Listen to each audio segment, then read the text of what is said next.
I often wonder what it would have been like. Explorers and settlers leaving the relative safety of New England's coastal villages like Strawberry Bank, taking only what they could carry on their backs or bear on the hinds of their horses, to explore this great unknown land that lies beyond. Walking through the dense forest and soggy salt marshes, peppered with cleared fields and flowering meadows, in search of hope and a future some 400 years gone by. Just imagine the combination of elation and trepidation they would have experienced, never knowing what turn of providence would be found around that next bend. Of course, there is a rich history in the area that most certainly predates the arrival of Europeans to the region's rocky shores. Greenland, for example, was most likely the summer home to one or more seasonal groups of Native Americans, the Piscataqua and the Pennacook among them, who would travel to the shores of Great Bay for hunting, fishing, and agriculture during the warm summer months. Supporting this theory, hearths, stone tools, pipe fragments, pot shards, and other artifacts have been found at Brackett's Point as recently as 1970. Yet despite this, archaeological evidence does not point to any permanent pre-Columbian settlements in Greenland proper.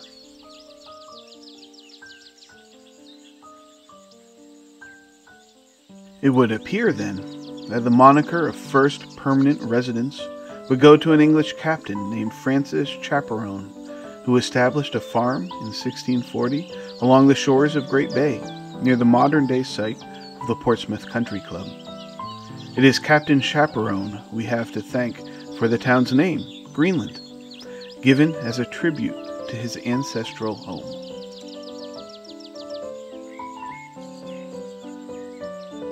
In the coming decades, the Winnicott River, which bisects the town from south to north, emptying into Great Bay, would become a center of industry, powering a sawmill as early as 1670 and a gristmill beginning in 1685. Soon, the river would boast at least 11 mills along its short route. In fact, the land I grew up on was the site of one of these mills, a site that would, in the 19th century, become a neighborhood dump, rich in glass bottles from the period which my brother and I, fancying ourselves some sort of archaeologists in our youth, would periodically unearth from the banks of the river. But I digress.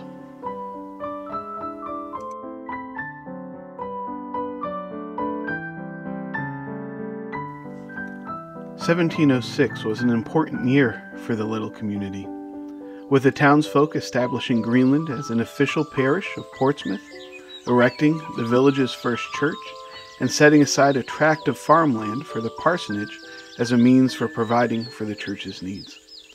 However, it wasn't until 1721, 300 years ago this year, that Greenland became its own town, separating from Portsmouth and electing 5 men to the Board of Selectmen to care for the many affairs of the new town.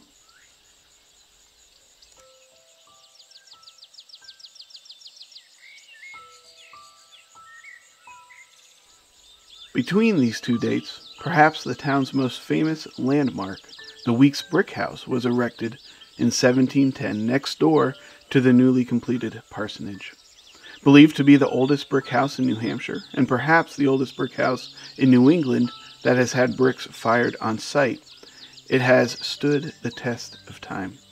With 18-inch thick solid brick walls, it is believed to have been built by Samuel Weeks as a defense against the growing threat of Indian raids, or perhaps simply as a defiant statement of permanence in the face of far too frequent dangers. But regardless of the reasons why, 300 years gone by have proven that the house can withstand many trials.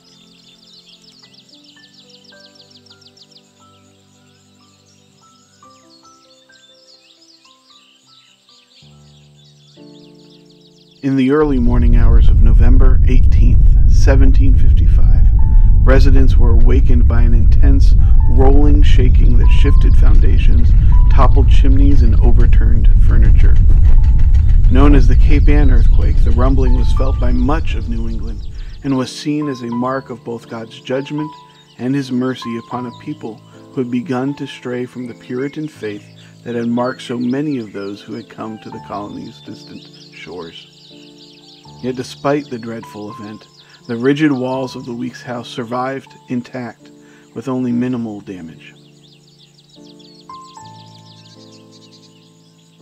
As evidenced by the barracks-like construction of the Weeks house, the 17th and 18th centuries proved to be a time of significant conflict between native tribes and the new English settlers. In fact, Breakfast Hill Road bears that name because of the 1696 battle which took place along that very ridge, waged between local militiamen and a band of Pennacook raiders who, the day before, had massacred 14 settlers at Portsmouth Plains. Discovered by the militiamen while pausing to eat breakfast on the hill, the name has stuck and remains to this day.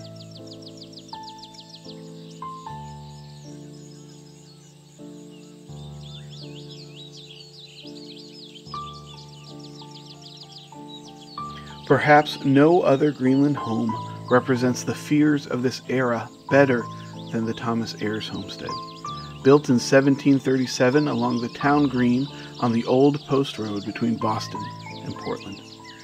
Even as the town grew, the specter of attack led to some innovative features in these new homes. From hidden stairwells and passageways, secret rooms, and deceptive floor plans, all were utilized by Ayres to ensure the safety of his family should the house come under attack.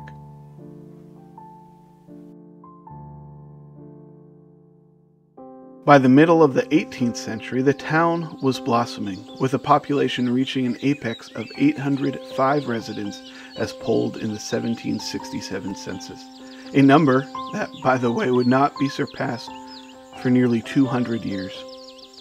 And with its success came the need for a tavern.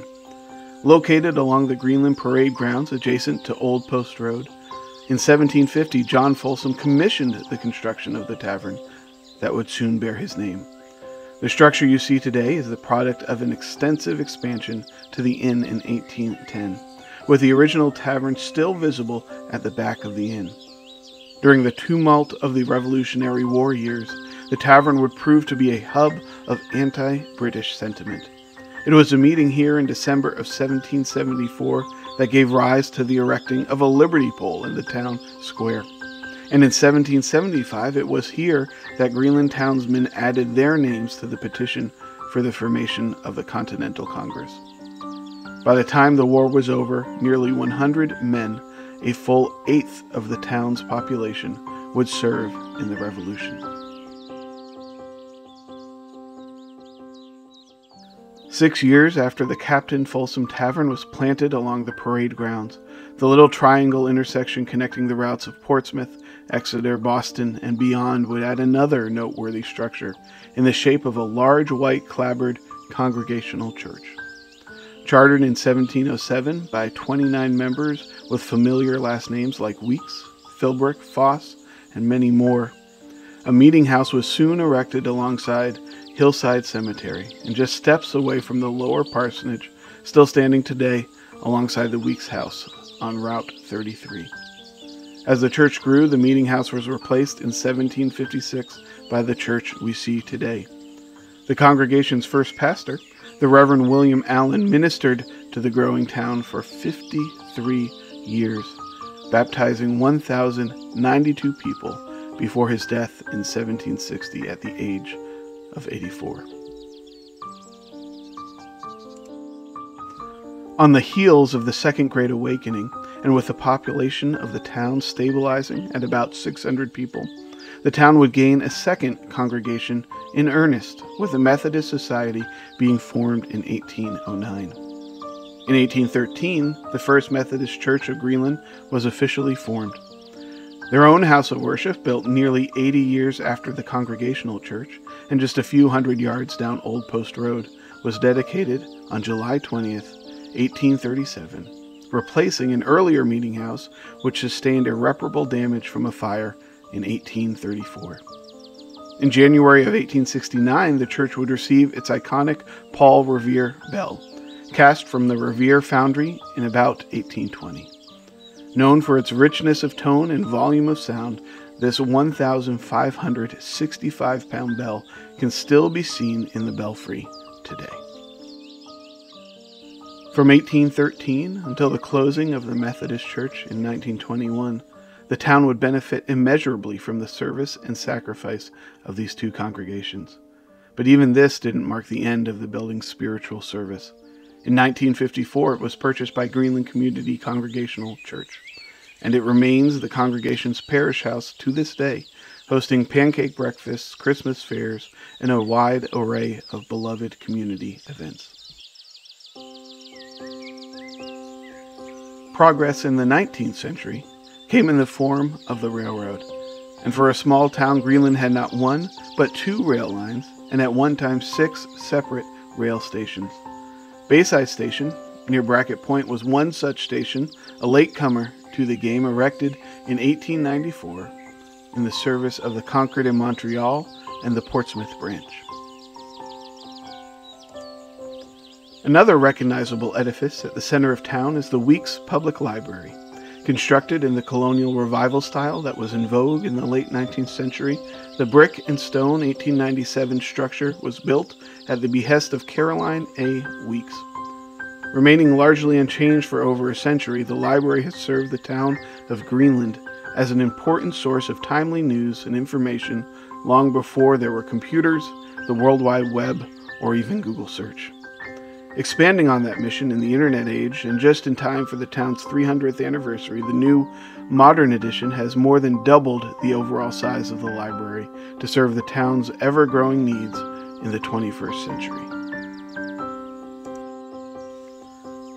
But I'm getting ahead of myself. As the 19th century drew to a close, this little hamlet, largely unchanged over the last 200 years, was in for a century of profound and substantial change. Indeed, it would not escape the titan roll of progress that would see the town significantly and irrevocably changed. At the turn of the century, electricity was all the rage, seen most notably in the town's first electric trolley, which debuted in 1902. In 1914, the first homes and public buildings in Greenland would be set alight by Edison's marvelous electric lights. It would take nearly another decade, yet still, before the first road was paved in the town. During this season of rapid change, the 5-classroom stone school was erected in 1920 on the site of the century-old Brackett Academy, which, sadly, had burned down the year before. With the completion of the new school, it replaced both Brackett Academy and the North School, built 7 decades earlier in 1847. A single-room brick schoolhouse at the corner of modern-day Old Post Road and Route 33. And indeed, the new school came just in time. As a largely agricultural town, Greenland's population hovered between 500 and 700 people for more than 200 years. But another innovation of the modern age, the automobile, would literally transform the landscape of Greenland at a highway's pace. With the car and all the infrastructure development of the 50s and 60s that came with it, came the ability to easily, quickly, and economically commute down paved highways like Route 101, now Route 33, to nearby cities for employment. With this came the move to the suburbs, fueling a land boom in the area, and before long, large swaths of farmland, some patches belonging to a single family for 2 centuries, were, whether for want or need, sold to young families eager to partake in the slower pace of a quaint and neighborly New England town. And while I can trace my family's presence on the New Hampshire seacoast to the 1630s, indeed it was during this boom that my own family first arrived in Greenland, wooed by the wandering waters and shady banks of the Winnipeg River.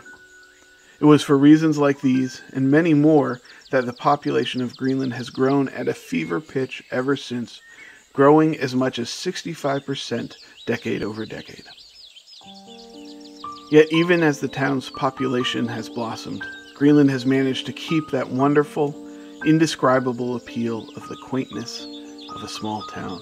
Indeed, my childhood growing up in the 80s and 90s is peppered with fond memories, from our annual Summerfest to town-wide Easter egg hunts at the then 14-room Greenland Central School, to church picnics at Sanderson's Pond, and so much more. And while it is far from perfect, nonetheless, it was the idyllic small-town childhood that movies are made of. And so, on this, the tricentennial of our beloved little town, we wish Greenland another shimmering 300 years, rich in all the wonderful qualities that have made this modest patch of New Hampshire soil a wonderful place to work, live, and raise a family. May she weather the troughs and ride the swells of the future yet untold, rooted in history and bravely adapting to the providences that lay ahead. Greenland, as your anniversary year draws to a close, I've got to say, looking mighty great for 300.